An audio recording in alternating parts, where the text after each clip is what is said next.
Picture this, it's 55 minutes into the game and you check the Fantasy League website and your player is top of the bonus.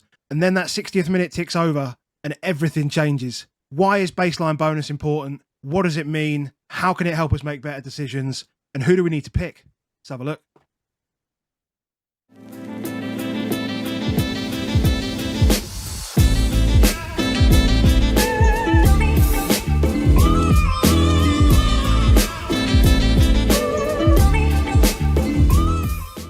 Right, guys, welcome back. This is the Above Average FPL podcast. My name is Adam, and as always, I'm joined by Baker. How you doing, mate? Very well, mate. On our award-winning podcast. Absolutely. So, yeah, obviously, you may have seen on socials, we picked up bronze in the Football Content Awards for Best Fantasy Football Podcast. So that is amazing. Honestly, just mind-blowing. So thank you to everyone that voted. You will see down in that bottom corner, you will see that image all the way through this podcast. We have to at least play with it for one pod. Oh, we have to. We're like two mates who started this like just post-COVID as something to do on a Sunday night and have a chat and do all those sort of things and just have a beer, and somehow we won an award. And look, it's not us saying we won an award, because when it comes like third place was how I noticed that. But no. Football Content Awards call it something different. They call it bronze winner. Bronze winner. Which means technically we're allowed to call it award-winning podcast. Absolutely. I agree. Their words, not ours. Exactly. So what are we doing? I suppose we go back to we're going back to like a staple, something that, a podcast that really kind of set us aside from others, and really helped to sort of grow, didn't it? Actually, it was kind of a launch pad for us, which was really, really good. And it's part of the game that, people, look at and they're not sure what it really means, and, how can they pick players that attract bonus, and part of it as well is people that are saying like players aren't useful. And there are certain players that, even though they're good on the BPS, aren't still useful in the game. But at the same time, this can be the edge between, maybe a player, two players will get an assist, but one will be higher on a bonus than the other. And, sometimes you just don't know why that is. I love that immediately you've already gone into the BPS, because we are an expert podcast. How you know when someone's not an expert is when they call it the BPS system. Yes, because the S in BPS stands for system. It's not the bonus point system. The bonus point system. And if you think it's the BPS system, then you definitely need to watch this pod, because we're going to tell you a bit more about it. Yeah, absolutely. So where do we want to start? I suppose we better start at the beginning. Yeah. Obviously, for those that have watched this many times, you might want to skip forward a few minutes, or you know a lot about it, but it's a good reminder of what contributes the good and what contributes the bad. So I'll leave it with you, mate. No. You do the good stuff because you're having a good season, and I'll do the bad stuff because I'm having a bad season. I think that's fair. Go on, here we go. Good stuff's on you. It's fine lines between good season and bad season at the moment, mate. But the obvious big good things that help people get bonus is you still have to return. Most of the time you have to return. There's a few real outliers, but goals, is in terms of for the bonus, the further forward you are in the pitch, the more you get for goals. So forwards get 24 points on their bonus on their. It's not baseline, is it? It's just BPS. That's the term it uses. They make it really complicated. Their midfielders get 18, goalkeepers get 12, defenders get 12 as well, don't they? On that, defenders do get 12. Yes. Yeah. I don't know why I took out. Did I take out defenders? Maybe I don't know. Maybe you did. Maybe you didn't. Anyway. But goalies and defenders get 12, and then the winning goal gets 3. And what they mean by the winning goal is the decider. So at 1-0, it's obviously the winning goal is. At 2-1, it's the person who scored the second goal. And at 2, say, for example, a match goes 2-0, and then it goes 2-1, it switches to that second player. So that's one of the things where you suddenly see potentially a switch in people's bonus. So if you're forward and you score the first goal and you win 1-0, you get 27 points extra, which is big, huge in terms of what you to do. Defenders get less, but then they have other opportunities to get more because clean sheets, get 12. Other things like being busy, so successful tackles, blocks, recoveries, all of those type of things for defenders, they add to them. So that's why they try to balance it out by giving more for a goal to a forward. And then midfielders are in the middle because they also do other things, is they potentially, obviously they can assist, which gives them extra points and potential extra bonus. They have things around pass completion that really suits centre backs more than anybody, and it's starting to maybe sort of be better for some fullbacks as people we don't see so many bombers on now. We see a lot of people passing around at the back. But how good a quality your pass is, i.e. 90% pass completion, you get more than if you were 70% pass completion. So someone that just continually bangs long balls, every time they do it, it's like, oh, that's going to take 9 more short passes to offset it. Key passes, open play crosses, and successful dribbles. So dribblers, so Doku recently has been, good in that space. Mitoma's been really good in that space for a long time. Every time he goes past someone, gets a little bit extra in his bonus. So they're all the sort of good things to suit the type of players that we pick. And if you're looking at like passing, it's probably important to note, if you are like Baker and watching the actual passes, you have to attempt 30 passes to get this as a threshold. So I just took that out because it was too wide. And yes, I took away, I actually did delete defenders under the goals bit. But goalkeepers and defenders get 12. Yeah. So that's important stuff. That 30 pass attempted, not 30 successful, 30 passes attempted. Some places, when you're looking at stats like mid-game, only show successful passes. But it's attempts, and then it works it out based on there. Cool. And then on to the bad stuff. So, these are pretty obvious. The bad things that impact your bonus, some of which, you do get negative points within the game as part of the actions. So red cards and own goals and yellow cards and stuff. But there are others, other bad things. So obviously if you miss a penalty, that will take 6 points off your BPS. If you concede a penalty, that'll take 3 points off your BPS. Something that you see with players like Darwin, players like Watkins, we used to see it a lot with Mitrovic, missing big chances, -3. I mean, they hurt. So that's as damaging as a yellow card. And any error which Opta deems that leads to a goal is -3, and that's generally your defenders and keepers that get that sort of stuff. And there's stupid stuff that hurts as well. So shots off target, being caught offside, being tackled, conceding a foul, and errors which lead to an attempt at goal also take 1 point off. So this is what you see when, at the end of games as well, you can see, a player's on top bonus, gets a yellow card, and suddenly he's out of the bonus. It might be, as you say, like a Salah, for example, misses a big chance and suddenly he drops down. These things can obviously impact the end result, and that's why it is forever changing. It's so dynamic all the way through the game. Yeah, and some of them where it's so dynamic is where they're cumulative. So like a yellow card for arguing is -3, but a yellow card for chopping someone is -4 because you also get the -1 off for the conceding the foul. Yeah, so that's why when you see someone get a yellow card late on, it's a foul. It's like that's why they can so often suddenly drop out. It's a huge one nowadays, and obviously it happens more and more. That missing a big chance is -3. On the flip side, the person creates it gets +3. So we've seen some recently, Salah to Darwin, and he misses it. Every time that happens, Salah goes up 3 and Darwin goes down 3. It's like Mo's like, thanks very much. And that goes hand in hand with what you've said as well. That is really Darwin makes Salah a better asset.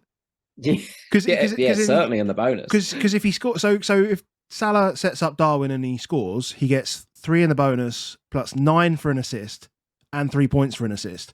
And if Darwin misses, he gets 3 for the big chance created, probably. If not, it might be 1. Norm could be 3, and Darwin goes down, so he improves his chances of getting bonus as well. So Yeah, it's all positive. Darwin is all positive for Salah. Really all ways. In all ways. It really is. So there are a few players that. Well, should we look at players that dodge bonus, or should we look at whether bonus really matters? I think bonus matters. Does bonus actually matter? Yeah.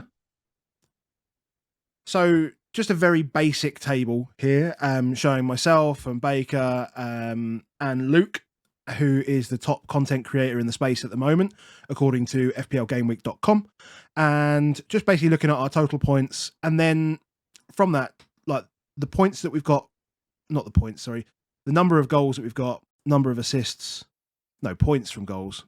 Points from assists. Yeah, the points. I wish we had got like 200 odd Jesus goals Christ. in 12 weeks. Points from goals, points from assists, points from cleans, and points from bonus. And so, yeah, I mean, Luke's top of this. I think quite clearly what we can see is that goals are the most important.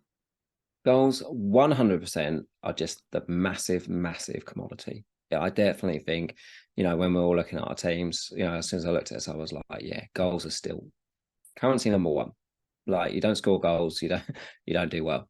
And they hand in hand everything else. They create the biggest extra on top of your baseline for bonus. So therefore they do offer more stuff than that.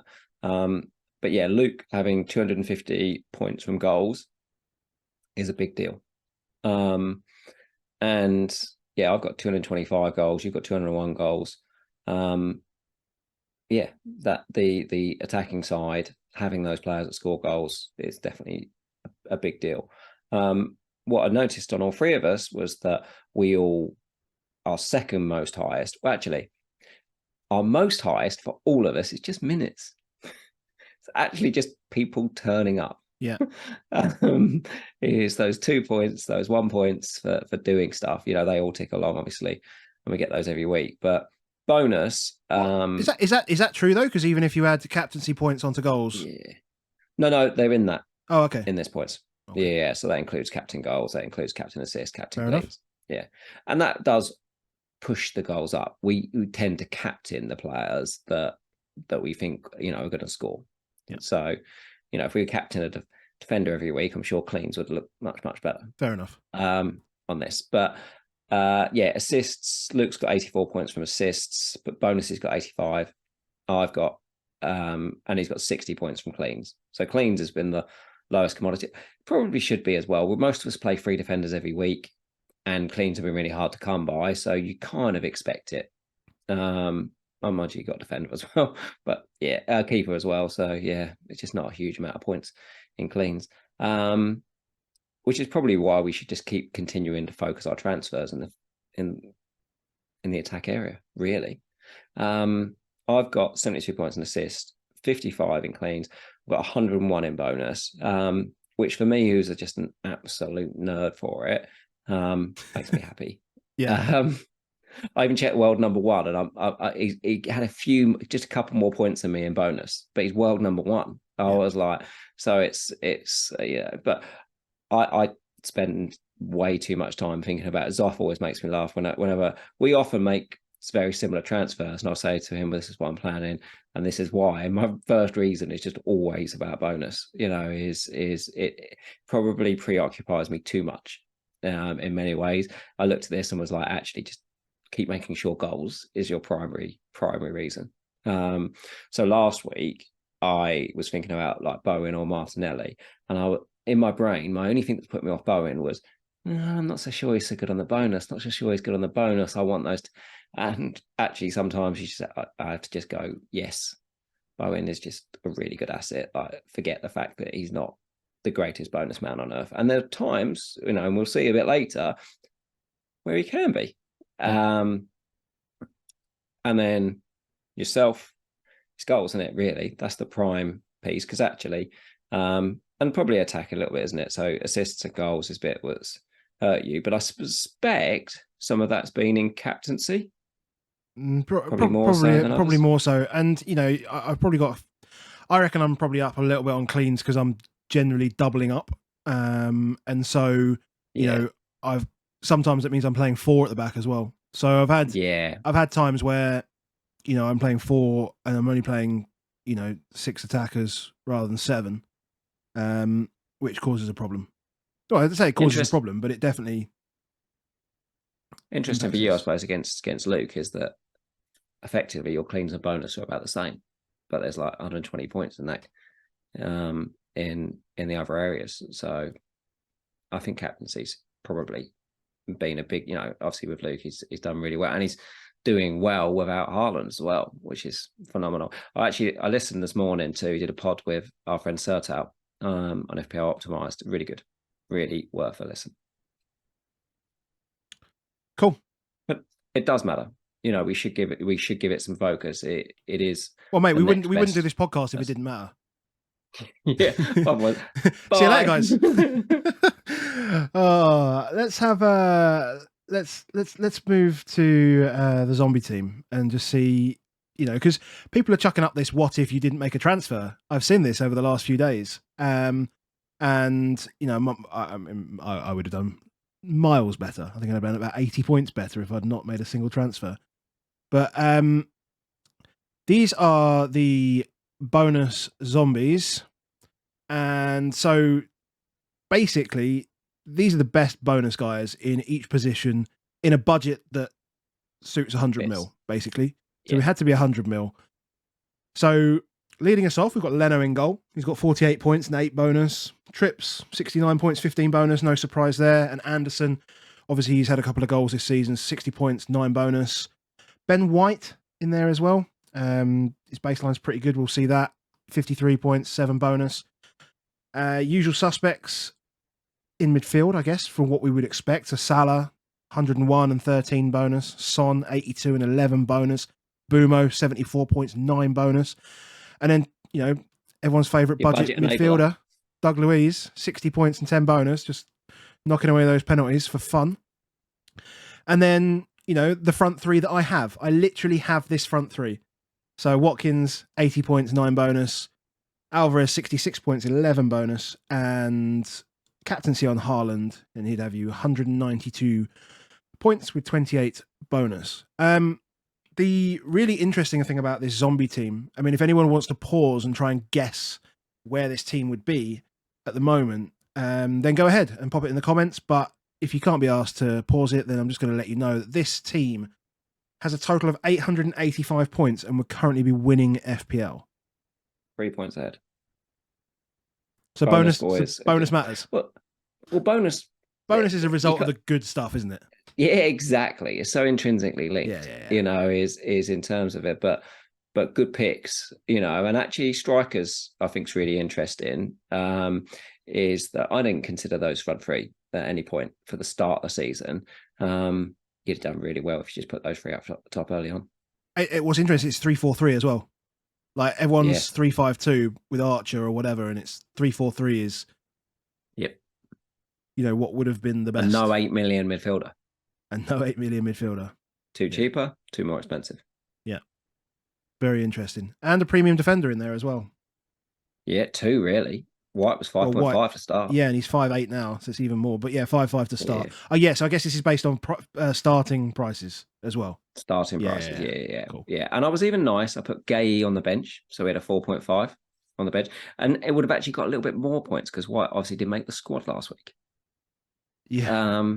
So you would have got some extra points based on that. But you could have any 4.5 defender, any 4.5 mid, and a 4.0 Areola and Bio, I think I put. Anyway, so look, you can do really well if you concentrate on the guys that are out there. They're genuinely normally talisman type players or the best in their team at their position. Good one. So we're going to look at all of the teams. So we're going to go. So what we're going to do now is we're going to go through A to Z, starting with Arsenal, finishing with Wolves, and then we'll loop back round and look at it by position just to summarise it all. Feel free. There's timestamps down below. Feel free to skip. Feel free to skip back. Go away for a week. Think about a fixture you want to target. Come back. Click on the timestamp. Do all that sort of stuff, and obviously let us know if this has helped you as well because it's really useful for us to know. So we will start with Arsenal. Should we caveat as well? we've only got 17 teams. That's yes. So if you're here looking for promoted sides, we're not covering the promoted sides. Basically, they're all bad. They're so bad. They're actually the worst we've ever seen, ever. Is like Burnley average 0.83 bonus points per game. So there's like 6 available. To take the other end, Man City average 5.08 bonus points per game. So they take virtually all of the bonus. Burnley are 0.83. In the last 6 years, there's been no team that averaged less than 1.5 bonus per game. Sheffield United are 1.42. So we've got 2 teams that are horrific. And Luton are just above it, 1.75. And to just to add, just to give this context, you might be thinking, well, we are not covering like the teams that got relegated last season. When Burnley got relegated, they averaged 2.21. Like, yeah, like this is such a difference. We are definitely in that market now where we've got a lot of really good teams. Yeah. So that's really good. Is normally, when we first started doing this in like 21, 22, we basically came away from it saying Man City, Liverpool, and Chelsea at the time were those are the places to stack up on, to do your double ups with bonus, because obviously technically only 3, well, not technically, but supposedly 3 players get bonus. So therefore is where if there's only like one person getting it, you're like, do I want to double up, triple up on these teams? But when teams are taking home 5 of the 6 bonus, you're like, yeah, I can double, triple up on those. This season, Man City, Liverpool, Arsenal, Newcastle, Villa, Spurs, and Brighton all average over 4 bonus points per game. Utterly dominant in bonus. So there's plenty of teams to pick from. Never been more. But there's also never been more that you should avoid. Fair enough. Arsenal. I don't know whether we also actually just want to cover like what's good from a baseline perspective for a position, like what. So maybe we'll just come back to here quickly and just mention that. So, what's good for a position? Well, I mean, if you're looking at defenders and keepers, what you're really looking for is you're looking for the person that outperforms everybody else within that team. That's the primary focus, because everybody gets the clean sheet. And so if somebody gets 12 and somebody else gets 11, you add all the clean sheets on, the guy that gets 12 baseline is more likely to take the bonus, foregoing any like massive returns from midfielders and strikers, blah, blah, blah. And so what is a good baseline? So keepers, I guess 15-ish. 15-ish is good. Yeah. 15 onwards, you kind of need it to be 15 onwards to really regularly get it, because obviously keepers rarely do anything else. Like they get masses if they save a penalty, but they don't score much, they don't assist much. So therefore, if they don't get if they don't top all of their defenders, then some of the defenders are going to get an assist, a goal, and then they're always immediately above the keeper. Yeah. So you really need to distinguish yourself as a keeper of being well above all of your defenders. And that's a key point. The baseline, there's set baselines where you're like, that's good, but it's also relative. That's the primary stuff. So if you're a keeper and your baseline's 13, but everybody else's is 10, fantastic. If you're a keeper and your baseline's 15, but everybody else in the team's 15, that's terrible. Yeah. As such is so that the key with them is winning. But a standard good baseline, 15. Yeah. Centre backs, you want more like 13, 14. Yeah. In a good space in that one. Fullbacks, like 12's good, I'd say, in a fullback, but there's always a few where it's like bigger, because there's more fullbacks than centre backs take set pieces. Yes. So they're just creating more chances. So therefore basically they're creating and they're crossing. So, an average, like a defensive fullback, 12, 13 is pretty good, but an attacking fullback, you want more your 15, 16s. What I would say is if you see a fullback and they're like 9s or 10s, that either means they're terrible or it means that they are likely to score. Yeah, I was going to say they're more likely playing further up the pitch more often. Yeah, so they're not actually touching the ball very often. They're not getting your pass completion. Chilwell used to be like quite good at that, where he'd have like a baseline of like 9, but he's like in it. Udogie is probably one more now in Tottenham, where we see a little bit lower than the rest because he's more concerned about getting on the box than he is pass completion or creation. Strikers, just one, don't be negative, because they're virtually the only ones that are ever negative. Like a positive of like 3 or above is great, because then they score and winning goal, you're something like in the 30s and you're smashing it. And that's a number I think people recognise when they're looking at the FPL app, is that like if you're around 30, then generally you're going to get in the bonus. Yeah. And obviously multiple returns for strikers, and then it's very difficult, but Yeah, attacking like winger type players, scorers, basically, those out of position sort of wingers, are more sort of like 5 to 9-ish. Playmakers can be really good, but like you want them to be like 12 or something like that. Yeah. Cool. That's good. I think that just covers everything. So now when we look at Arsenal, people understand like what is a good baseline and what they're looking for. And I think one thing for me that stands out straight away is obviously that it's obviously quite clear that Arsenal play in a slightly different way and are slightly better defensively than Brentford, because Raya's baseline has dropped, primarily because he's making less saves more than anything. Purely. And he used to claim a load of crosses at Brentford too. Yes. We used to talk about all the time, the recoveries was massive, but they're not facing 10 corners a game. No. You know, so he's not doing the recovery, he's not doing the saves. So he's in the mix.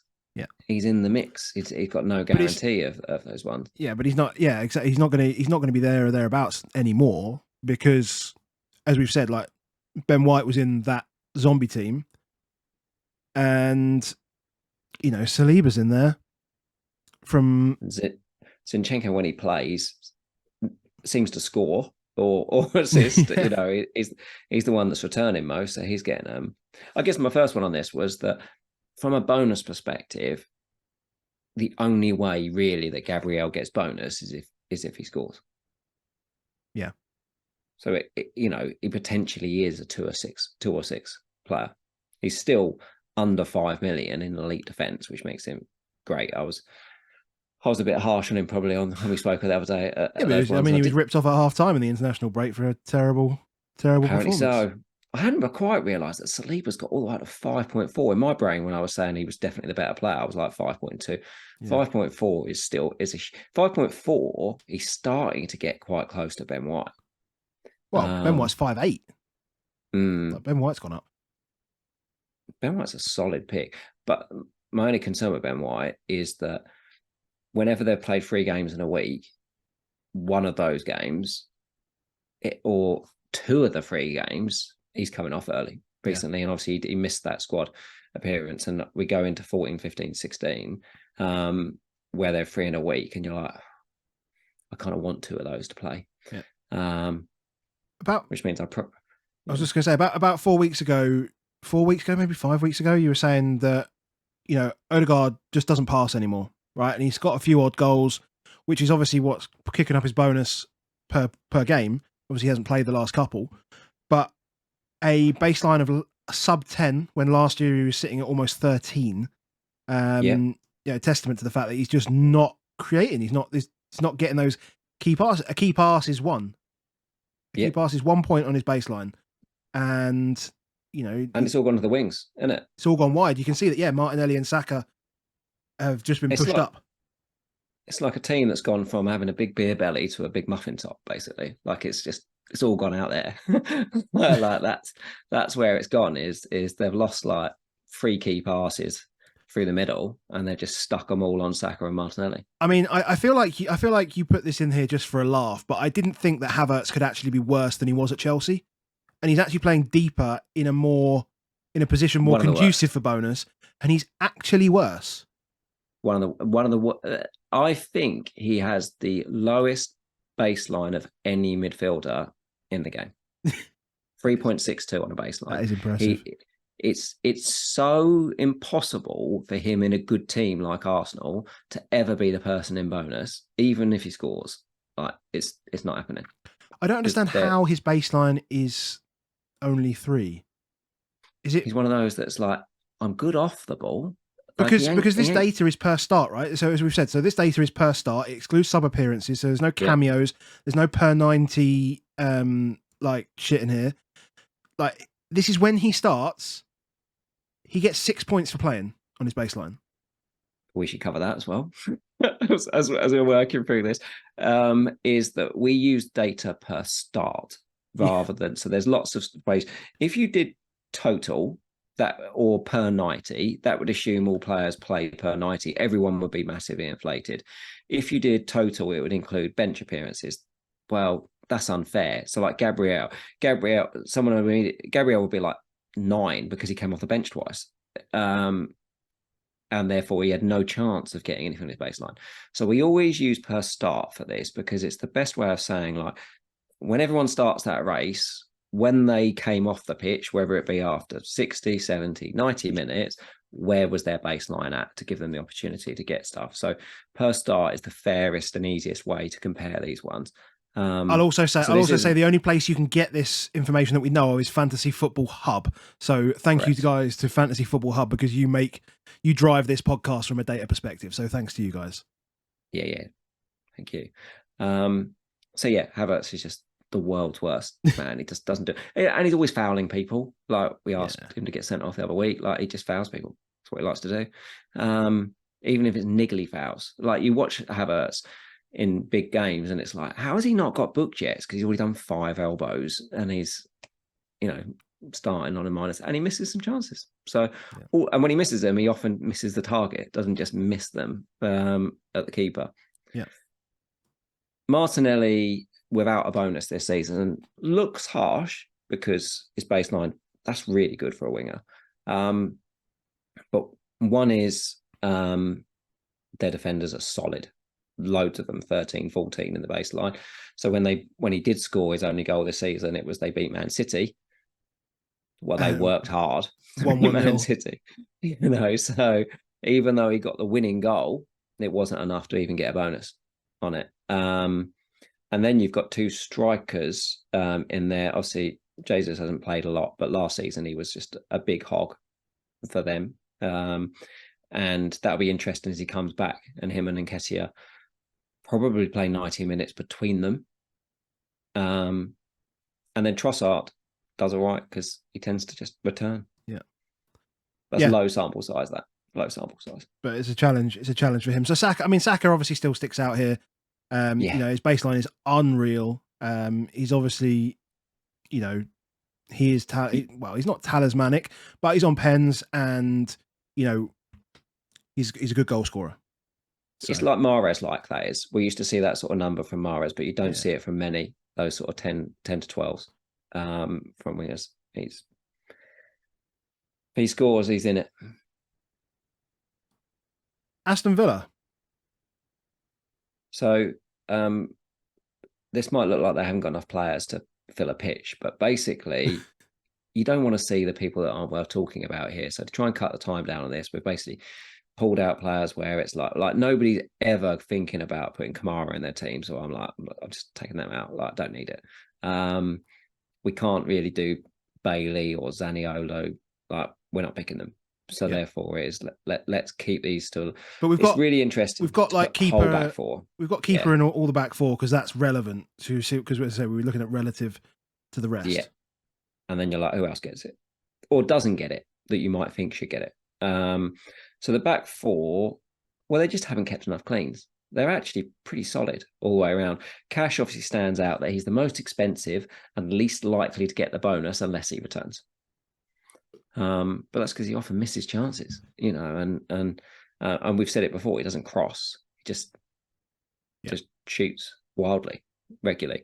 So he's doing okay for cash. He's doing okay. Like, he's normally their lowest person on bonus, and he's actually not doing too bad. 0.33 per start on bonus is all right.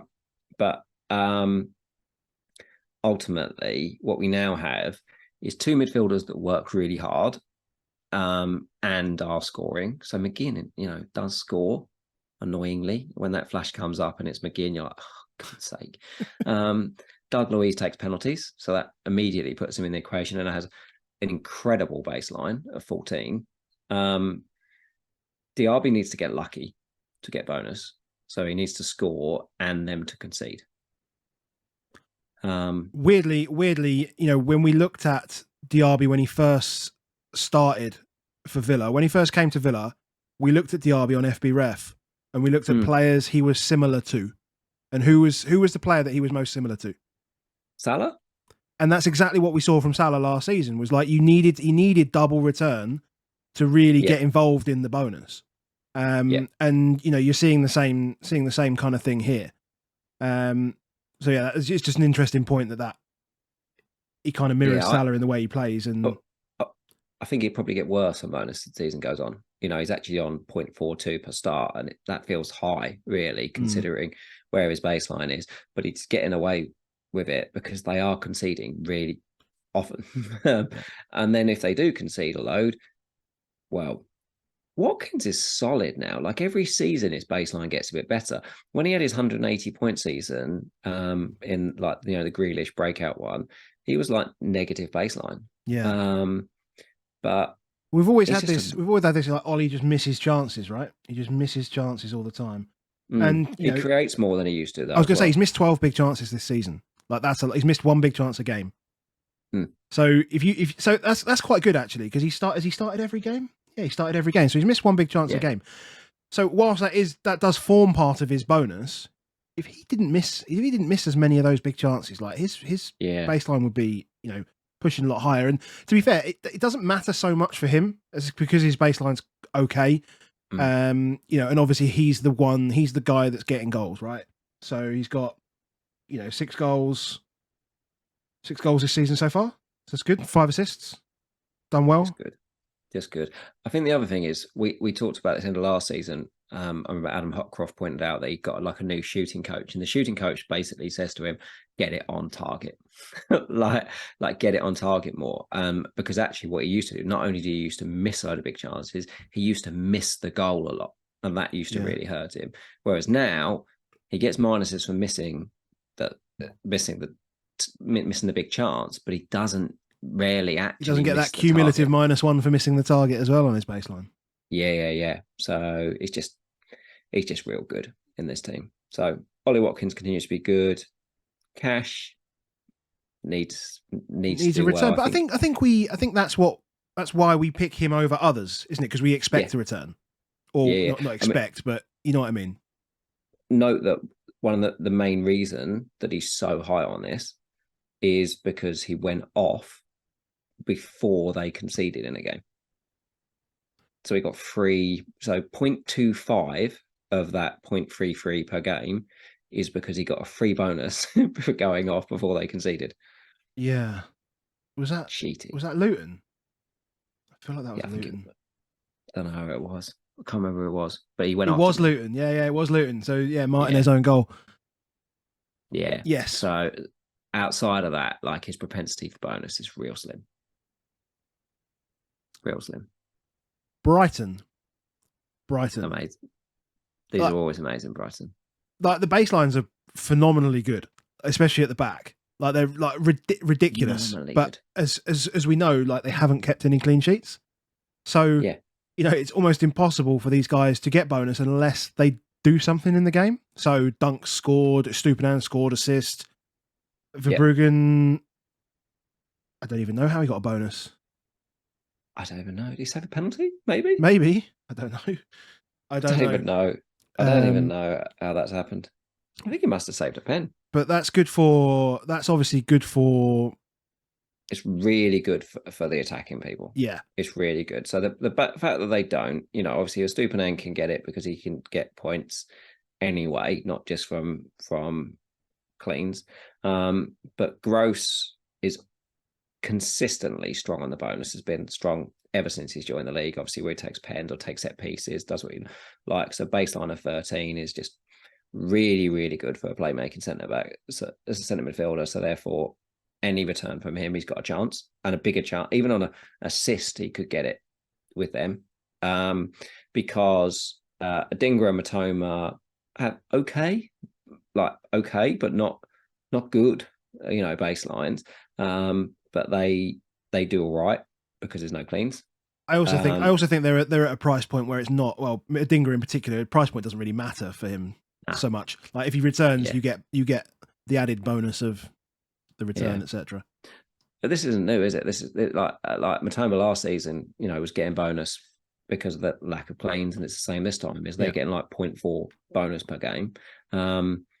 Welbeck doesn't score, so that counts him out on most of the times. But Ferguson, who's got a very low baseline of 1.86, smashes it every time he scores. Because problem is at the moment he doesn't. I mean, I know he's just got injured again, but he doesn't start enough games, and there's a hat trick in here as well. So he was obviously a guaranteed 3 bonus in that game. Yeah. But if we ever got a place where Ferguson plays 10 games in a row, it's just fantastic. Yeah. We just need to, at some point, that's going to happen, but who knows when? So yeah, Brighton. Hey, if Brighton somehow started keeping clean, Matoma becomes a much worse asset. That's an interesting point. But they never will. So that's that. Let's move on to Bournemouth. Do we need to spend much time here, really? We could have made this really short because 4 people basically get the bonus at Bournemouth. Neto in goal has a fantastic baseline because he makes 1 million saves. So therefore, if they keep it clean, it's definitely going to be Neto that's going to get the top. Lloyd Kelly is their only good defender. So he's comfortably clear of the rest of that team. So Lloyd Kelly and Neto nailed on for bonus if they keep it clean. And then Billing assists Solanke, and that's all that happens. And then one of those two gets it. Yeah. Which, like Solanke's baseline, we talked about this before we started, but it's low, but it's not low because he's missing a load. It's just he doesn't do a lot. I was going to say he's missed 2 big chances this season. That's it. And those are the things that I look at for strikers, like because they're the big hitters. At 1.33, and he's missed. I mean, there's nothing. There's just nothing there. He's just not doing anything. He's missing the target and missing the target. You get 6 for playing. Yeah, exactly. We didn't point that out a little bit. No, I did mention that. I mentioned that when we were looking at Arsenal just quickly. Yeah. So you play more than 60 minutes, you get 6. So he averages, the work he does on the pitch is minus 4.67, and it's not from missing big chances. It's just little fouls and missing shots off target, getting tackled, all of those type of like he doesn't do anything. But luckily, the rest of the team is so bad that if he scores, he's got it. 9 points. He's got it. So, if he somehow got 15 goals in the season. Oh, I'd say unless they clean, like Neto might pip him if they clean. Might do. But let's just say he's worth 8 points a goal. Because it probably is, isn't it? Well, the goal's worth 6 points, isn't it? So goal's worth 6 points for the goal plus the bonus. So that's, if he scored 15 90. goals, he gets 90. Then he plays 38 games because he plays 166. Yep, that's great. Yeah, it's good. Like if he was a 15-goal striker, he should just be in all no assists. Assumes no assists, just 15 goals, 2 points per bonus per goal. You get 166 points. It's decent. Yeah. I mean, if you got 5, you had 5 assists in it, and it's back up 180 or so, then it's incredible. Like that's mad for like a sub 6 million asset, or wherever you're 665 or. Yeah. It must be cheaper than that actually. It must be 658, something like that. But otherwise, click a lot more. When the whole team is like this, it suggests that there's not enough there to make it work. These were close to not being on, not even getting a sheet. People picking Solanke this week. People moving to Solanke. People advising me to go to Solanke. Brentford. Fair enough. I mean, I think we knew that Pinnock was generally their top defender. Obviously, he last season was completely overshadowed by David Raya. Yes. But again, they're not keeping loads of cleans. They're not giving a huge amount of cleans Brentford, but what this does say is that this is that bit where it's relative. Flecken at 14.82 on his baseline. So that's come down from Raya a little bit because he's not as good on crosses. The amount of saves is about the same. You know, he got 8 saves, whatever it is at Liverpool. But yes, they don't get as many bonus because Flecken doesn't save all the shots that David Raya used to. But even if they do, Collins and Pinnock are huge baseline. Pinnock's at 15.25 for a centre back is massive. And it's made more by like their fullbacks get their full. Hickey and Aya, I was playing right back now, virtually, are two of the lowest baselines you're ever going to see. So yeah, Pinnock's just a solid pick if they keep clean. So there comes a point where they look really tight defensively. I think Pinnock's he's not shy from a goal either. He's not shy from a return, Pinnock. So he's not the worst. I don't even know what price he is. I'm guessing he's a 5 mil boy. Is Pinnock our new Bednarek for the old school that have been around? We shouted Bednarek out on this probably about a year or so ago, and then he immediately scored. Like I would love him to score in the next game week. That would be wonderful against Arsenal. That'd be great. Pinnock, this is it. We put it on you, mate. Ethan, get out there. Ethan Pinnock 4.6. Tidy. I mean, just not many points because they haven't kept many cleans, but yeah. And then you move forward, and Jensen is scoring occasionally, you know, so that's helping him. And he's obviously, even with an assist, when they don't clean, he's got a chance. Got a chance. So he's the bonus is really filtering to these front three. Jensen, Bumo, Wissa. Just good. Like Bumo at 0.75, like per game, per start, 0.75 bonus. Yes, I'm well aware. I'm well aware. I'm pretty sure because I transferred him out because I tweeted out that I'd done something. Not done something stupid, but I'd transferred. What was it? I think I'd had him for like 40 points, or no, I'd had him for like 25 points, and in the weeks that I hadn't had him, he'd scored like 70 points or something stupid. It was really ridiculous. It's just an unbelievable pick, really. Like in terms of huge on the bonus. It's not really going much else places. Still a good price. 6.8 he is now, I think. 6.8, I think. Something. Yes, he is. Unbelievable price on pens. Really good. Yeah.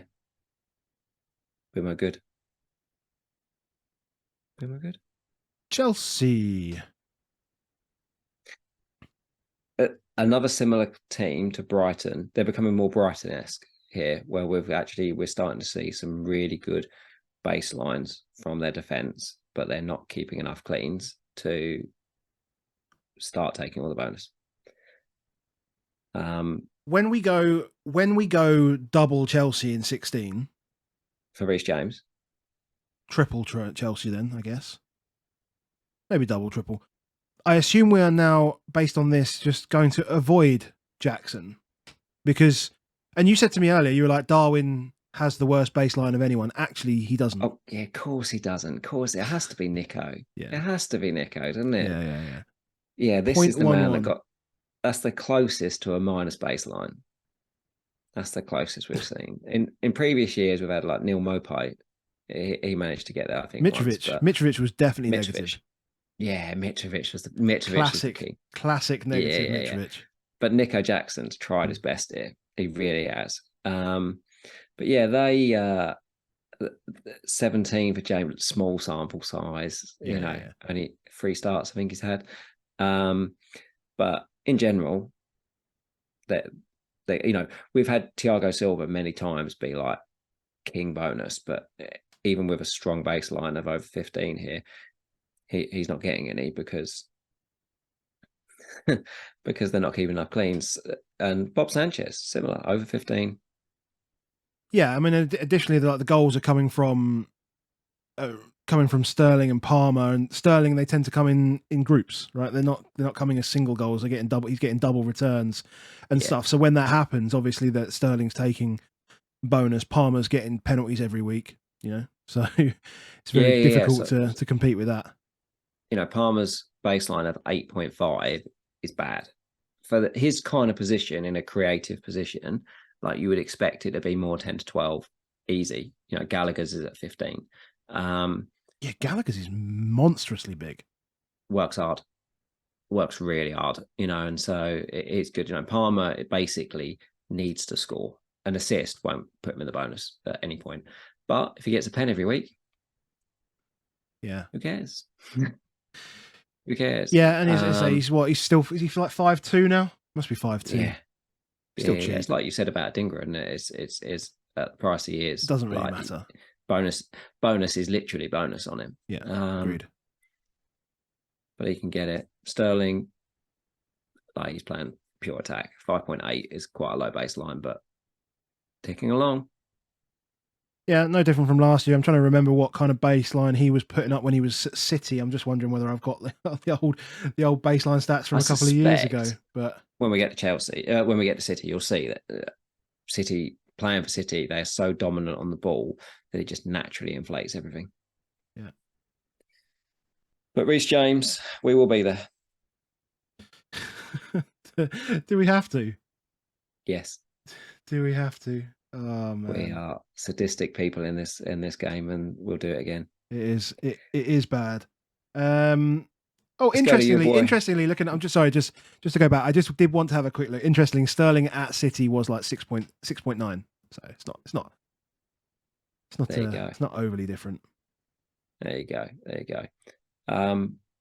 Palace, your boy Anderson. There he is. He tops the baseline. He tops the average bonus.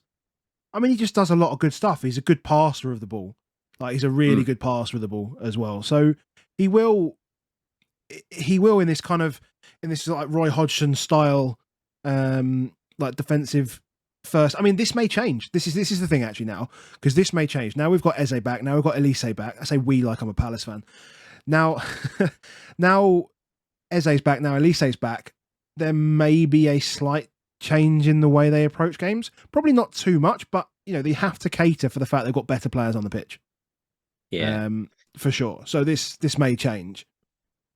But just note that Elise in previous seasons was good. It was good. He was similar to like Saka's numbers, like 12-ish, and obviously, takes some set pieces, so that might hurt. For example, Eze might hurt some of what we see from him. And I was having this conversation with someone as well, saying like I felt like last season that Eze would pass to Elise, who would pass to Edouard type thing, and that's what we were seeing a lot of last season. So Eze would get a nice pass there, but I'm just looking at last year, Eze, as it says there, 10.83. Elise, when we did it, was 11. Yeah. So good. They're good numbers, but Eze is good at for number 10. What we are seeing at Palace, these are some of the ones where it's like the secret nuances that you won't notice unless you probably look at it like this. And I always, when I look at defenders, when I'm trying to think of a defender, I'll always filter it, whether you do it on Scout, whether you do it on Hub. You can do the same where you can filter it to all of the defenders around them. And therefore you can see how does it play out. And when you see that one's really bad out of a back five, so keeper plus a back four, that's gold, because then it's like 3 from 4. And what they've got here is Joel Ward. Joel Ward is never, ever going to achieve any bonus in this team. And therefore it makes all of the others better. But you've got like a domino effect here where not only is he bad, but the others are now doing a little bit more. So Mitchell, Anderson and Gay's baselines have all gone up whilst Ward's has continued to get worse. And it's like, they just don't pass to him. And I've seen it. I've watched Anderson and Gay and Mitchell just sort of cycle the ball around each other. They're like, nah, just don't give it to Joel. Don't give it to Joel, mate. He'll do something silly. So they just sort of keep it. Jefferson Lerma, I looked earlier, Jefferson Lerma's got the same amount of points this season as Martinelli. And it's, He had double digits last week, didn't he? Yeah, scores a goal, gets bonus because his baseline's really good. we're never picking him, but it just shows like some people with a good baseline, if they do happen to occasionally get involved, it can steal it off of other people. Yeah.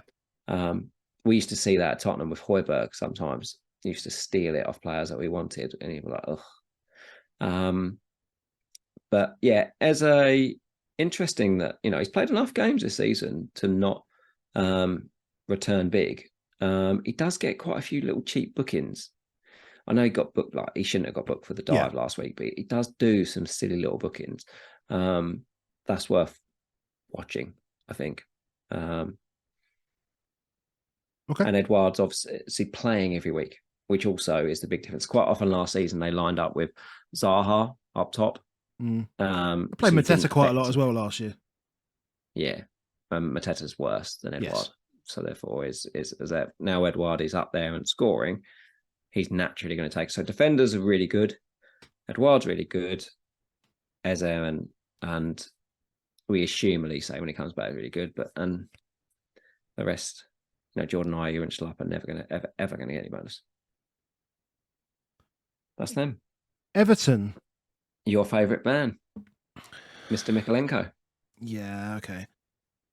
Okay.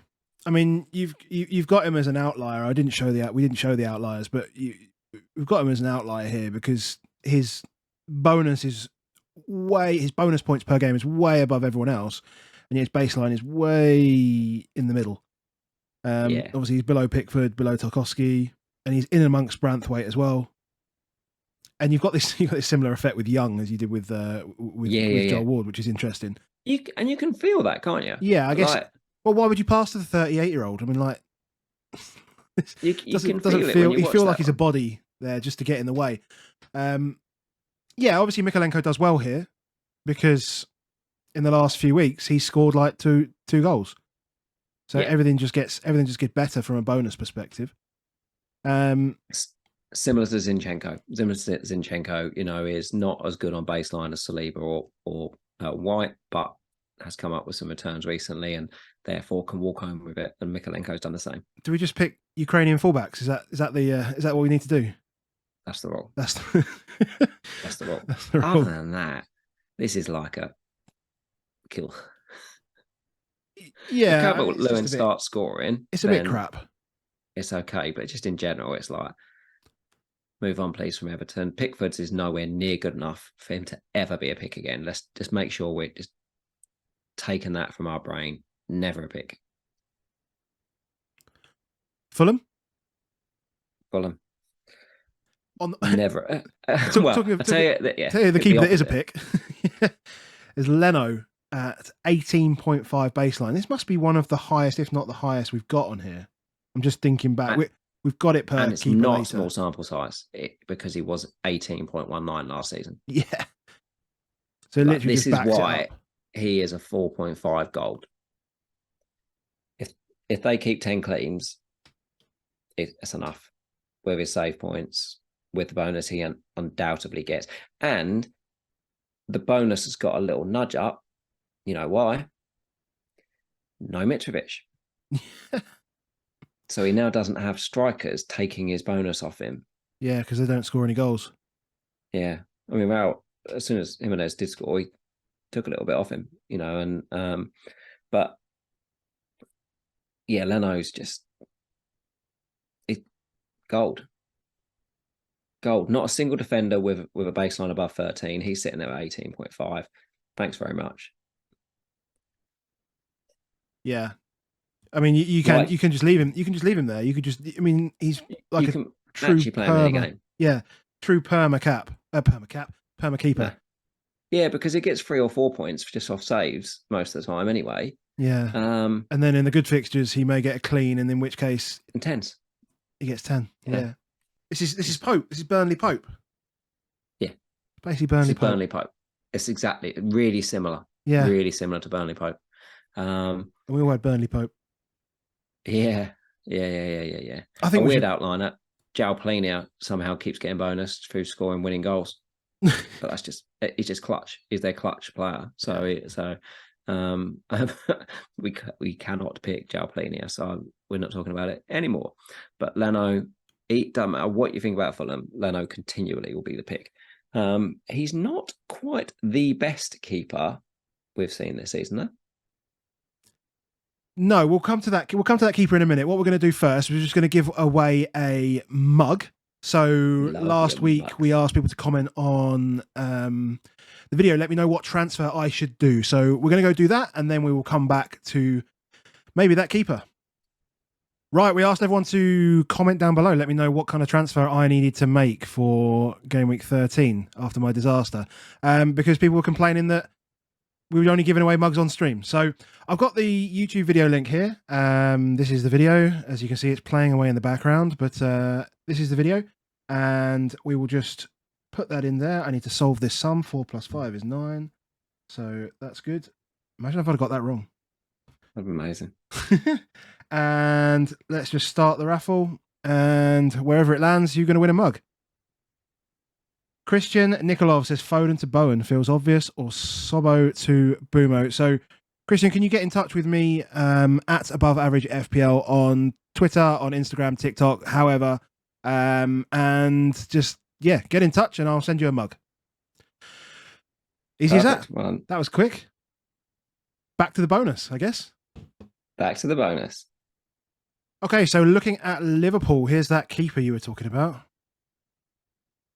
Big Daddy Alisson. But we can't buy him, right? Do you think we're just going to say for life we can't buy Alisson? Forever and ever. Forever and ever. I mean, like, to be fair though, in previous seasons, like you can see from last season as well, like his bonus, because we had Trent being Trent, or what was Trent last year. And then we've had Salah and Mane and all this sort of stuff. Like, just he wasn't involved in the bonus. But this season, more so, like he's their second highest bonus points per game. I'm not counting Simicast because small sample size and etc. Because that bonus points is basically like 3 games, right? 3 games, 3 bonus in 1 game, 1 free bonus. Yeah, exactly. So he's basically their second highest bonus points per game. Obviously, Salah is like 1.17 bonus, is monstrous. And feels right. So on these ones, all of these, there's a lot of them when you think this feels right. Alisson is just solid, unbelievably good. Their defender numbers are always relatively good. Van Dijk's is fantastic, always is. He's always good on bonus. He's always good on baseline. 14.7 is brilliant for a centre back. Trent has come back to Van Dijk.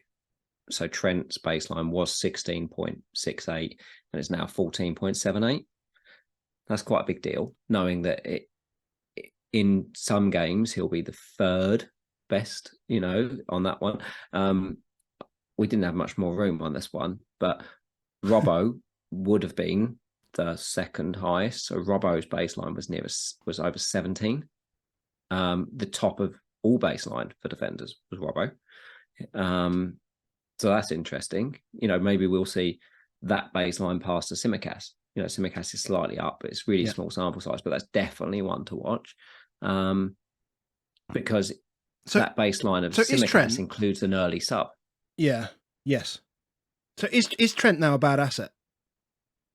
Because he's not worth it. He's definitely not worth. He's definitely not worth it because as well as his baseline dropping, he's not getting the same. He's not getting into the same positions as he was before because he's playing that inverted, more inverted quarterback style. Come in and join the pivot type position, and he's not slinging balls. He's losing set pieces.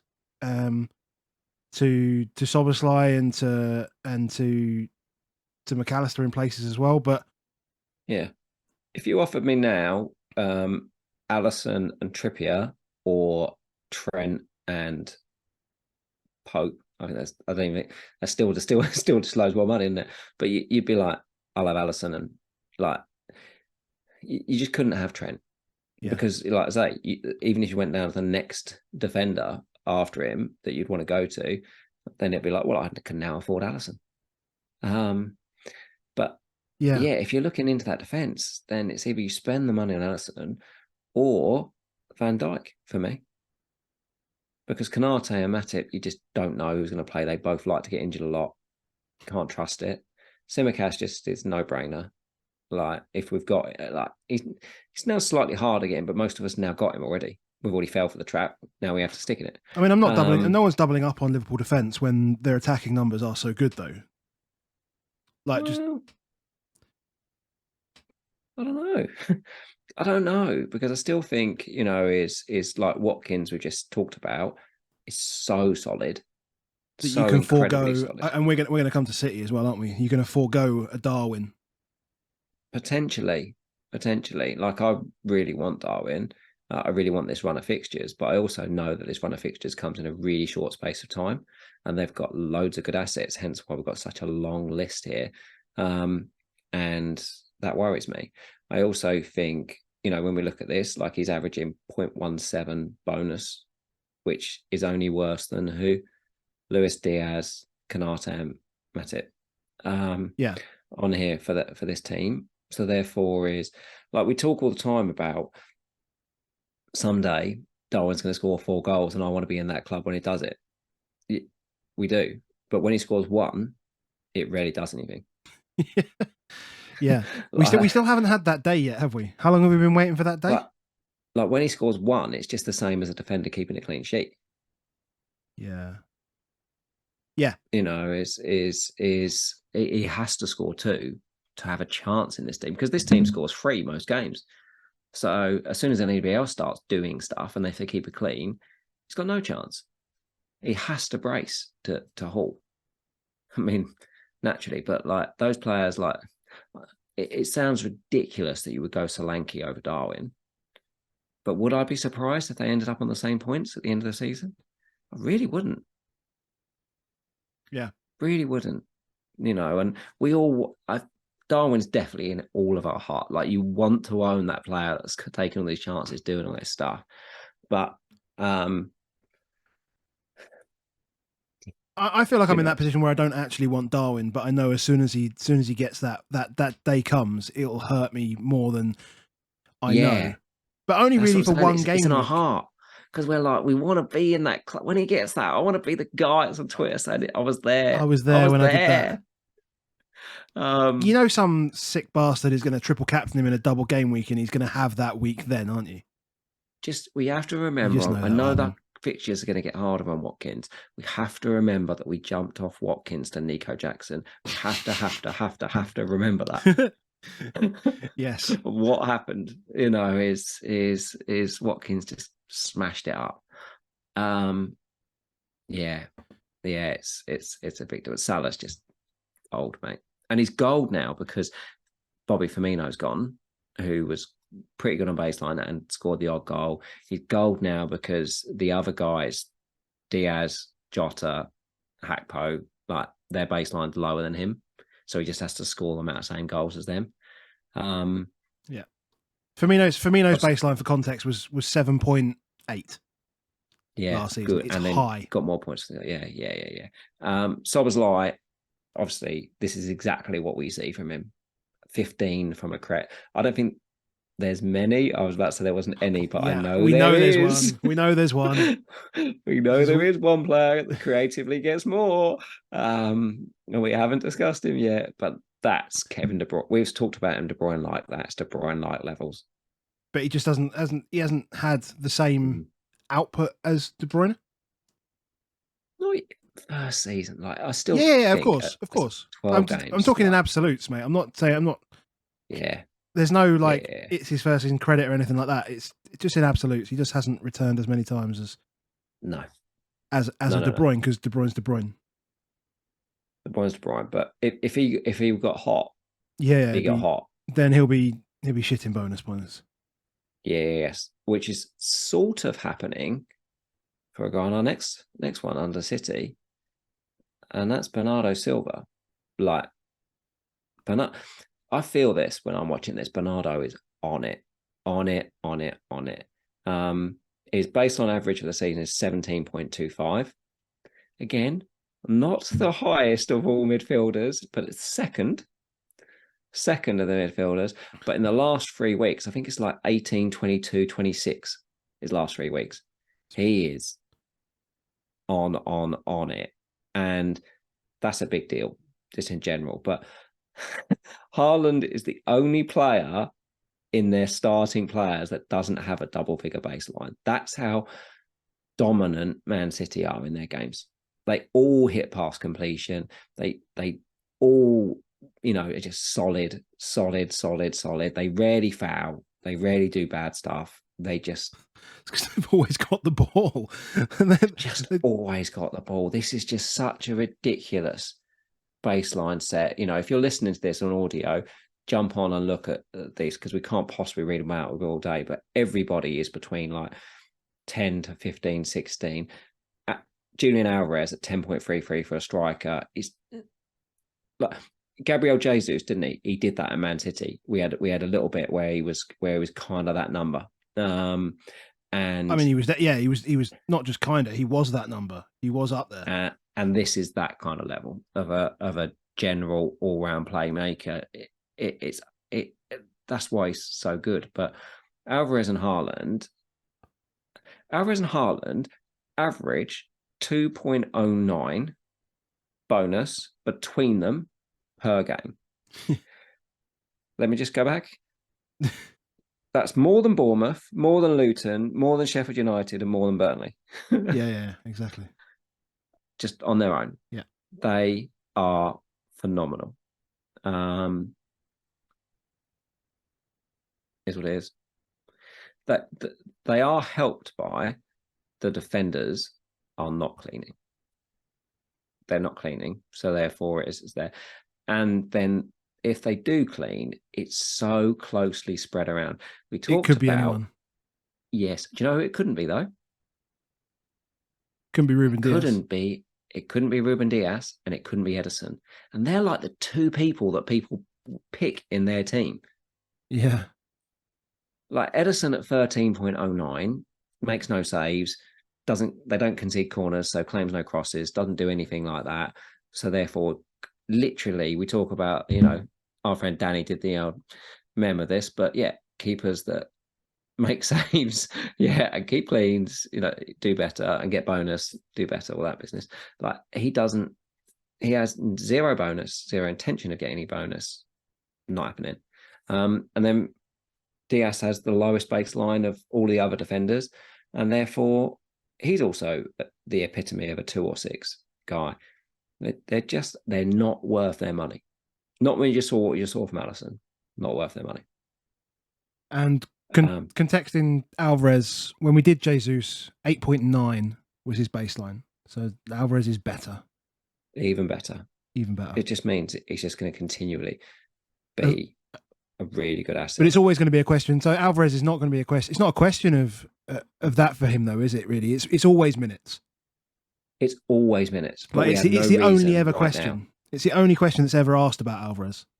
Yeah, the thing about all of these midfielders, bar Rodri, obviously, because he's godly.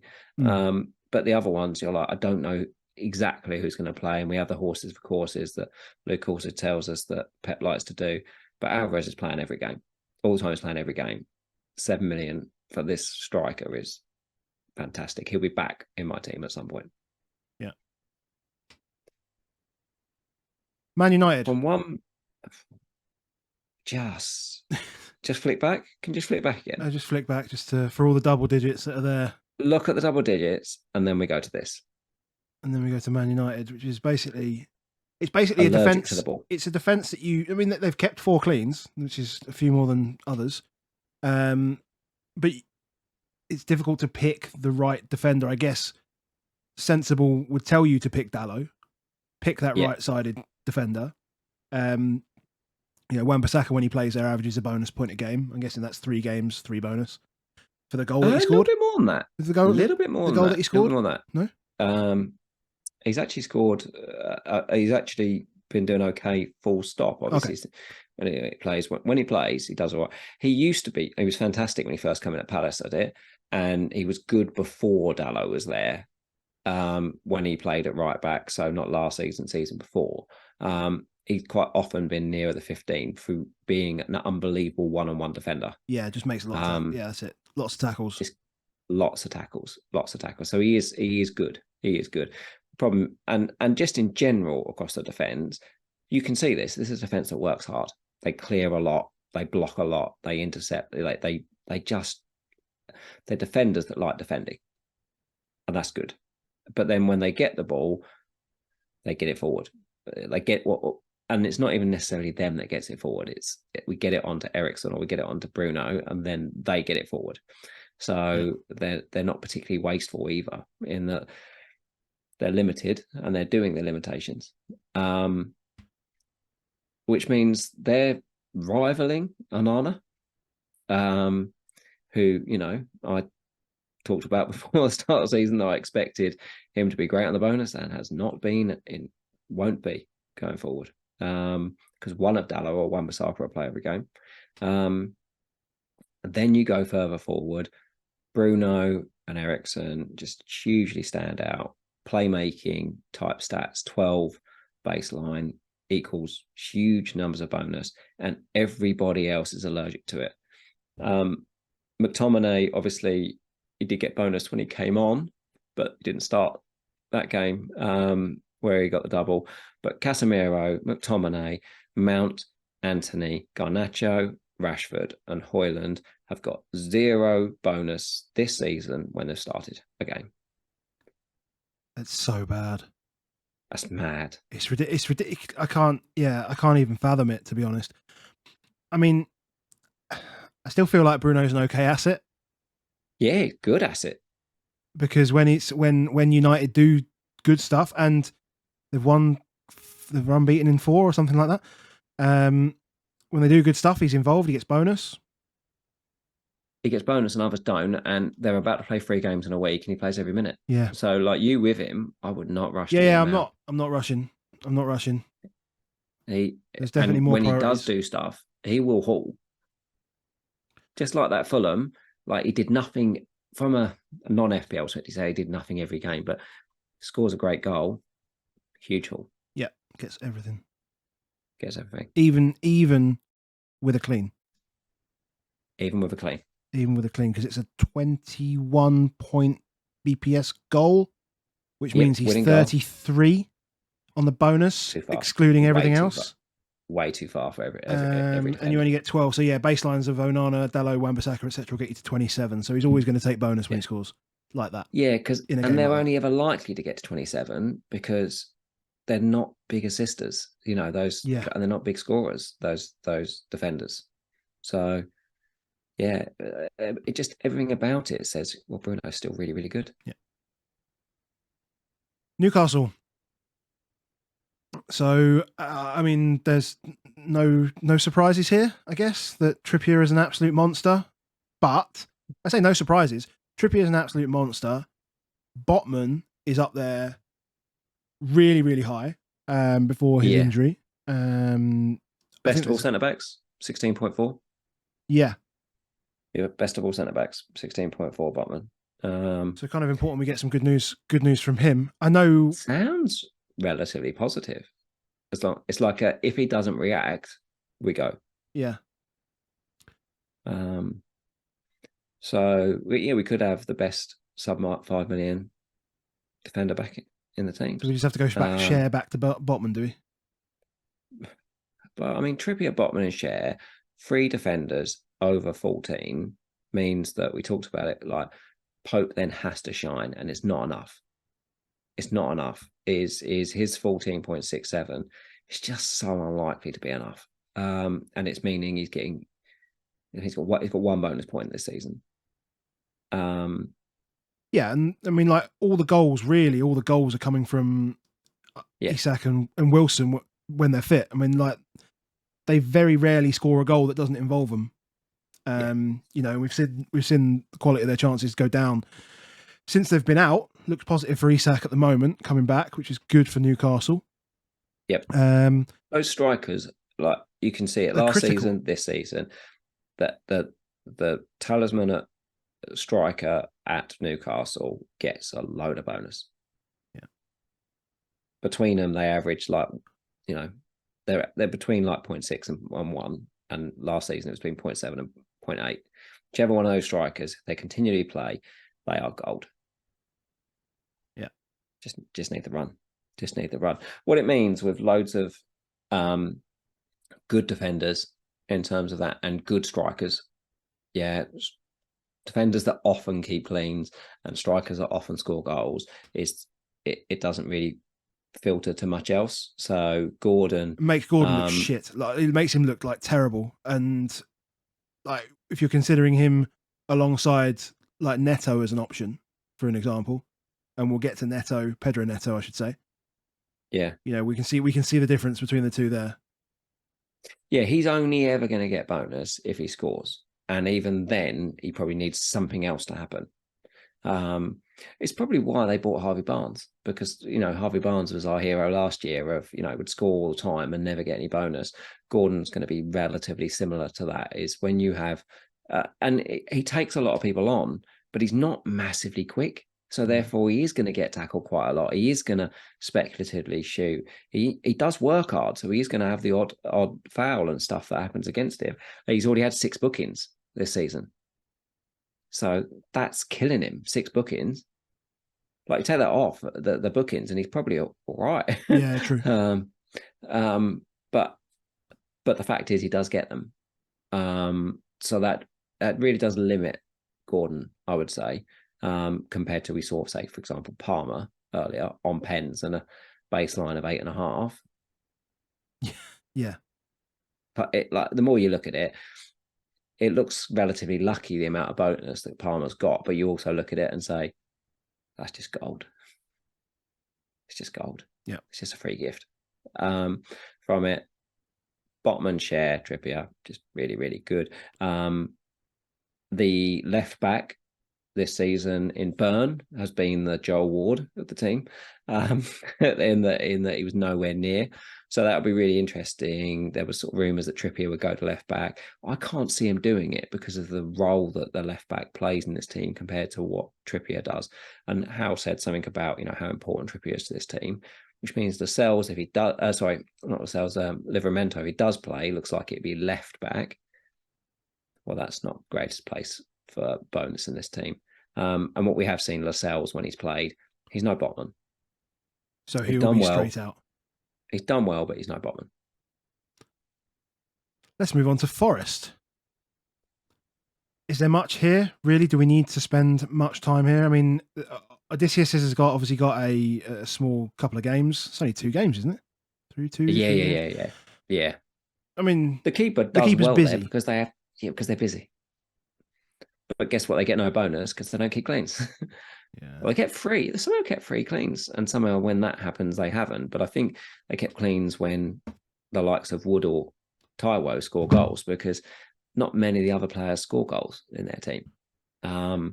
So they either score goals through set plays, or which is defenders, or they will keep goals through the centre forwards. None of it's great for them, and none of it's great for Gibbs White in terms of bonus either. Like, that's a very low amount of bonus for a player that is quite well liked. Can't see how you can pick Gibbs White again compared to these other assets we've been talking about, his low ones. Just a no. Yeah, I'm just interested in what happened in that game against Palace from a bonus perspective, because we had 0-0. Because obviously all the Palace boys get it because it's 0-0. That's why. So if they do keep a clean sheet and they don't score, yeah. We've had that before, where we've had some teams that you were like, how does this happen? And it's like, because the only time they ever keep cleans is in 0-0s. And you're like, that's no good to anyone. Well, that's enough to say move on from Forest. Right, let's move on to Tottenham. You got a smile on your face here. Pedro, mate. Well, I've got a smile on my face, but I feel like I've been completely done on Pedro Porro, because obviously he was due for bonus against Palace and got done by the late one. And then he was due for all of the bonus against Wolves and got done. I'd like to be in here talking about how Pedro Porro was gold. He ain't going to be that much gold if we don't clean. And that's a problem for us, because what we were seeing is what we have got is a real change in this team where we just don't know where we're going to be without Van der Ven. Maybe might be a bit better than we think. He posted a little thing, didn't he, on his Insta? Yeah. Also, Alistair Gold said that that there was still no update. So, I mean, maybe he's just trying to be optimistic. It's going to be like Botman, isn't it? Where every week we think, oh, maybe we're getting back, but it's not. No, but obviously, I mean, you can see, we've got a different scenario with Udogie compared to the Joel Ward effect, because the way obviously we're setting up, Udogie plays much further forward and is much more sort of byline type attacking. So he gets a baseline that's more akin to a winger, but then also has some of the defensive bits that he has to do. He just doesn't do as much of it. So he's kind of in between that defender and sort of winger, attacking winger baseline. You see very similar to Kulusevski in this world here. And Romero, I mean, his baseline's good, probably impacted by red card. I just checked it. -9 was his total baseline for the Chelsea game. So this is where per start goes wrong. Yes. is that in one game his baseline was -9. So before that, he was in a really strong position. You probably add 2 to that as his normal. He was more like 50, high 15s. But he's got that in him. We know that he's got the ability to have those weeks for him. About 14.7 it would be, roughly. Yeah. I think if I've just done basic, simple maths on that. Yeah. In fact, no, it would have been higher than that. What am I talking about? It would have been higher because you've got to add back on what he normally would have got. Do you know what I mean? And yeah. Okay, but fair enough. Yeah, similar on Van der Ven, who obviously went off in the first half in that game as well. Yeah, and Maddison would have been higher in that game. But that's kind of the natural thing about, like, there's always going to be a way that metrics are moved by this. But what we are seeing here is defenders are really strong. Vicario's really strong, as you'd expect him to be for what we've seen from him. And that, I suspect, if anything goes up, maybe is bonus points per game. Well, probably depends how many cleans we get. Porro potentially has the ability to be like a Trippier-esque style bonus, but he's not in a Trippier-esque defense. And that's the difference. That's the difference on it. But and then when you get further forward, like Kulusevski and Brennan have very, very low opportunity. One, either because of, like, Johnson's more likely to score, but has such a low baseline that it makes it harder for him to get in. Yeah, wouldn't you'd also say, I mean, with Johnson, positionally, he's been in, as you say, in that Wolves game, for example, he was very quiet, very isolated. In the Chelsea game, he was pulled off after half an hour. So, his baseline would have been impacted by that as well. He basically didn't touch the ball.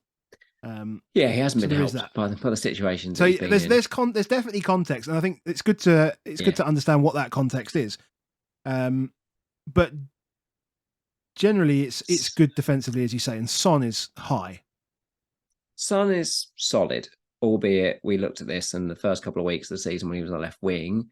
He had one game where he got 20 baseline, so that's impacting it. So you take that off, and he's more like a 6-7 type player.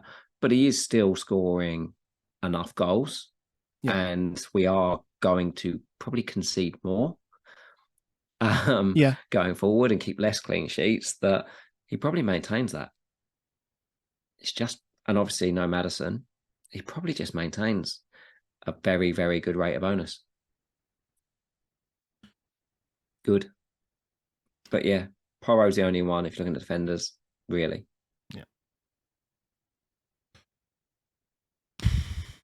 James Ward-Prowse. This is why we say he's the most explosive pick in the game, not the steady Eddie. No, because he's basically De Bruyne. In fact, he's better than De Bruyne in this sense, because better than De Bruyne. His we talked about this at the start of the season, that he's crossing to big boys, they'll get their head on it more often, and his baseline will be even higher than it normally was. And it is 17.45 average baseline per start. Any return is max bonus, basically. Pretty much. Pretty much.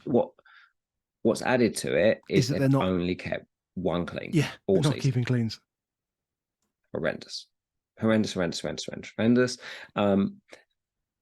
And Areola, this is exactly what you want from a keeper. Areola's baseline is 15.8. Next best is 13.7.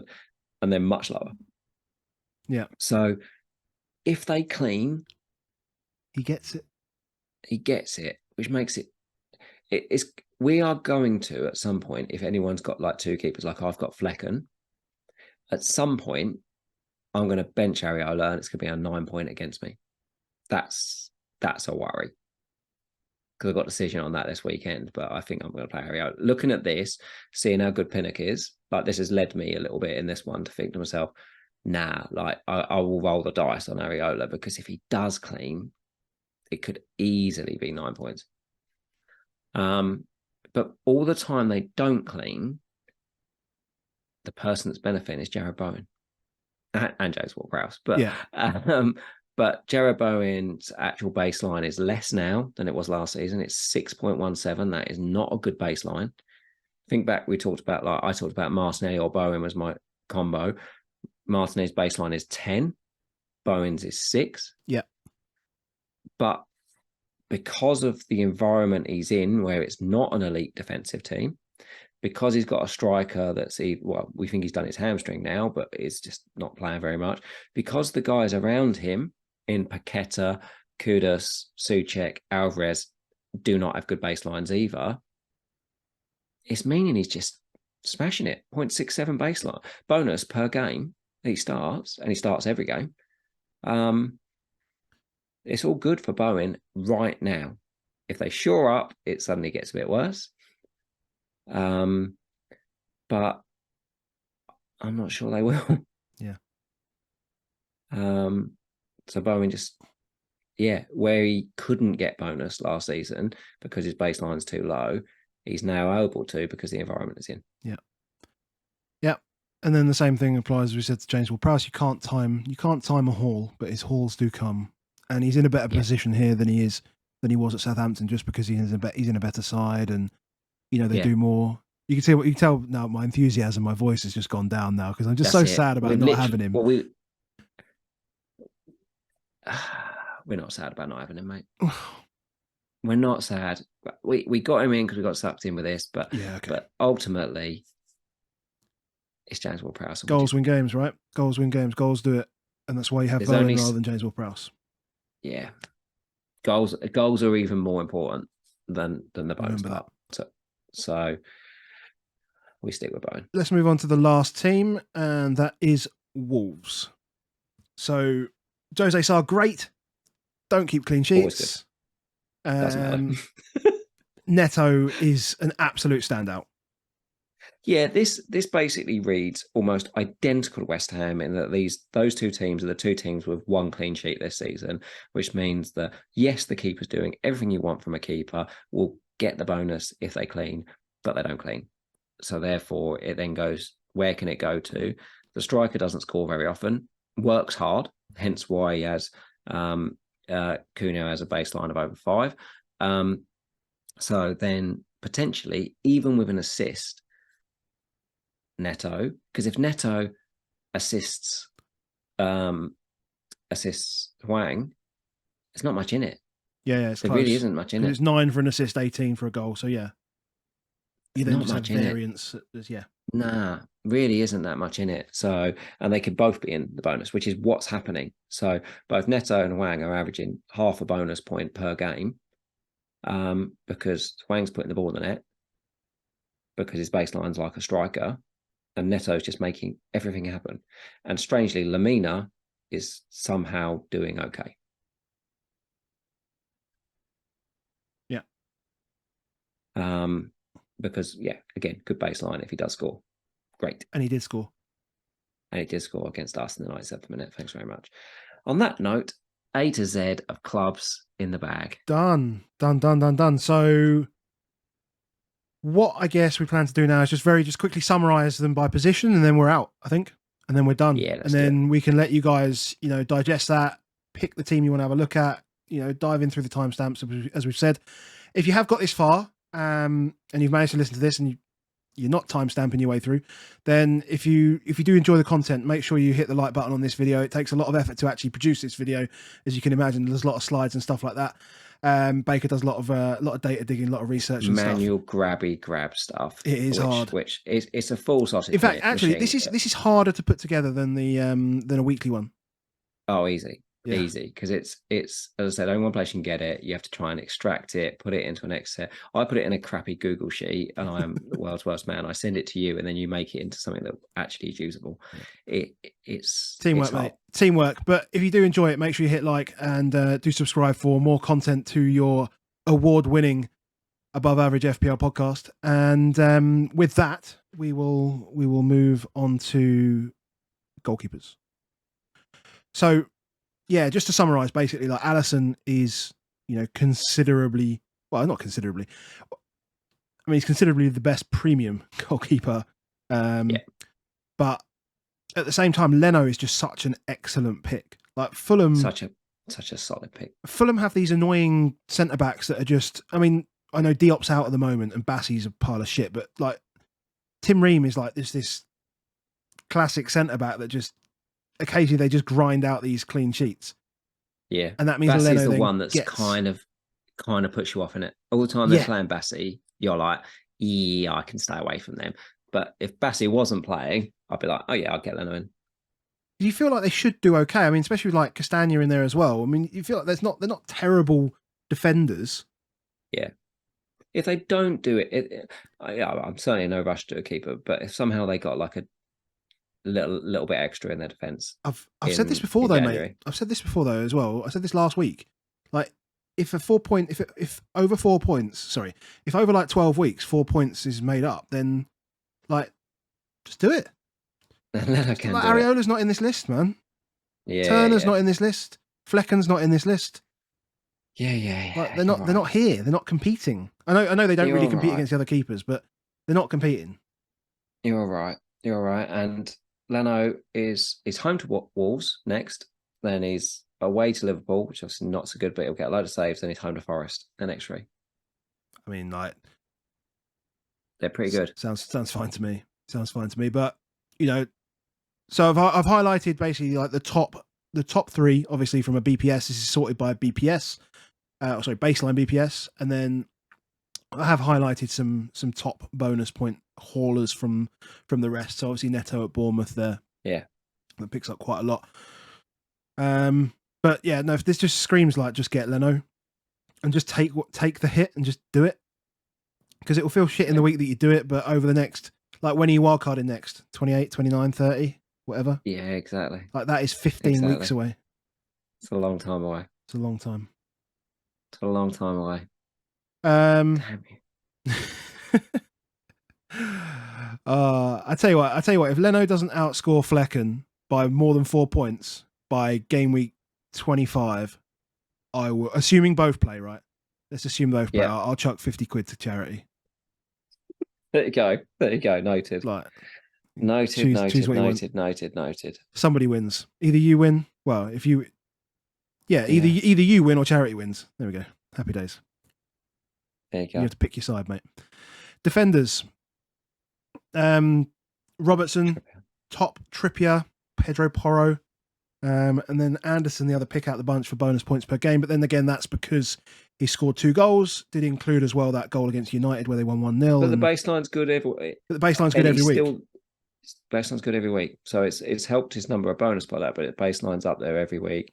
As is Dallo, really solid. Really solid. Yeah. Good. And Pinnock, that's the ones with and we'd expect like Van der Ven in here is obviously key to how Tottenham playing. And Trent, as we've mentioned, like Trent's like fallen back to Van Dijk. We'd previously see Trent up in the Trippier area. Yep. For sure. And sometimes even higher. Like we've seen Trent knock out baselines of like 19, 20 quite regularly in the past. But these baselines can change, right? But what we know is we believe in the player in Trent. We don't believe in the role that he's currently playing in that team. Yeah, it for doesn't. FPL. Not for FPL. Not for FPL. Midfielders. James Ward-Prowse. James Ward-Prowse. It's a weird one. It's a weird one, the list for midfielders for baseline, because as I said, it's not always necessarily all the assets you want, because in midfielders, when we think about it, we want the guys that are more attack-minded. Yeah, and a lot of these guys are the guys that people moan about that don't get points, right? People say, oh, they're not useful in the game. Exactly. Right? No one will pick Gallagher. No one will pick Rice. No one will pick Rodri. Yeah. No one's picking Lerma. No one's the least important. If you went to this and thought, oh, well, this is what we're saying to pick, it's not necessarily. It's just about understanding it, because they're on some of the teams that you do have players with. Rice is on that team, Gallagher's on that team, Rodri's on that team, and they're actually, what they can do is, if they get involved, they can take it away. Doug Luiz, similar, I mean, all of these ones are. What's interesting is, as I've highlighted below the top three, who are JWP, Bernardo, and Soboslai. But below that, I've highlighted Doug Luiz and Bruno Fernandes, who are averaging 0.83 bonus points per game. Gross is in there at 0.8, but he's kind of we're not too hot on Brighton, really. But then Saka 0.73. Those three, excluding Gross, penalty takers. Yeah, exactly. Like, Saka's still good. So you get penalty takers plus high baseline. It just feels like a good formula. And in any other team, we'd be talking about Foden with a baseline of 13 and 0.6 bonus per start as being a really good asset when you look at this. But because he's at Man City, it's like we just accept it. Yeah, it's true. Yeah, it's true. And Rodri's baseline is lower than it has been in previous years as well. Yeah. Despite actually, I think he's being more important. But he's getting more shots, isn't he? He's scoring more. So. And then strikers. Julian. Wissa actually helps the team a lot more than he used to. Wissa used to just be like a come on and just try and score and do nothing for him, but he actually is doing a bit of work for them. What you can see on some of these ones, like a lot of strikers, if you're the main striker in a team, a lot of them average over half a bonus per start. So Archer, similar to like if you bench Areola, at some point you'll bench him and he'll get 9 points. Archer, we've done it. We all benched him when he scored. Yeah, he'll get points because that team doesn't keep cleans. Lyle Foster and Morris. Be interesting as the prices change. Actually, Morris is one. I know people are sitting around with, like, if you've got that alternate player around Palmer type space, the price is going to get quite similar on Archer and Morris. And I still think I'd rather have Morris if I was to have the two. I don't know. I don't know what I can add to the discussion. I mean, they're both cheap. They're both playing for crap teams that don't score goals. So I'm not like, just pick one. Doesn't matter. It doesn't matter. Having what is the like real main guy, and I just think that Luton are a better team in it. But that's probably all you need. Yeah. As are, for those that are sort of already on 3-4-3, if you ever wanted to go back to 3-5-2, rather than drop down to Archer, if you can afford it, just leaving yourself on Morris and just leaving him ticking away, it'll probably finish the season with about 130, 140 points. And you're like, wow, really good. Yeah. I think we're there, mate. That's it. So hopefully useful. Like this is quite short for us in terms of sample size. So it's 12 weeks. We'd like to probably do like half a season if we could. Yeah. But we're about to go into like a stupid run of games in a really space sort of time. So I thought it was a good idea to that. And hopefully you can see where you had last year's stats and then this stats, that it gives a little bit of context of where you might need to go. Or I read a lot into that, or I don't read a lot into that. Ultimately, clean sheets make a big difference, don't they, in terms of where bonus sits. Like, no teams, unless you've got lots of strikers or you're keeping clean sheets, it's hard to obviously get all the bonus. Yeah. And we're not seeing that many. We're not seeing that many cleans this season. So I think it's strangely even more important around the bonus that when they do get it, you don't just get a 6-pointer. You get 9 points. You get 8 points. So, yeah, it's out there. People can keep referring to it. It's not going to change hugely this week to next week and the week after and those bits of it. So you can just keep, hopefully it's a bit evergreen for these next few busy weeks. Sounds good, man. Sounds good. Are you any closer to a transfer for 13, or are you rolling, or are you Flecken to Leno? Flecken to Leno? Obviously, that's the obvious move. We've already said. I don't know. I think Bumo and Palmer are probably my next two players in. But Diaby and Adingra, who are the players that are housing those positions, are both really solid picks. Matty Cash to Saliba is on my mind. I think there's only so long we can go without Arsenal defence. Yeah. Well, we can pick this up. We can pick this up on Thursday, can't we? But we'll pick it up. We'll pick it up before the season starts. But that's they're sort of the three players that are on my mind. Cool, man. Nice one. Well, thanks very much for watching, and we'll be back on Thursday for Game Week 13's team selection. That is the 4th edition of our bonus pod. Done. Speak to you later, mate. See you later, mate.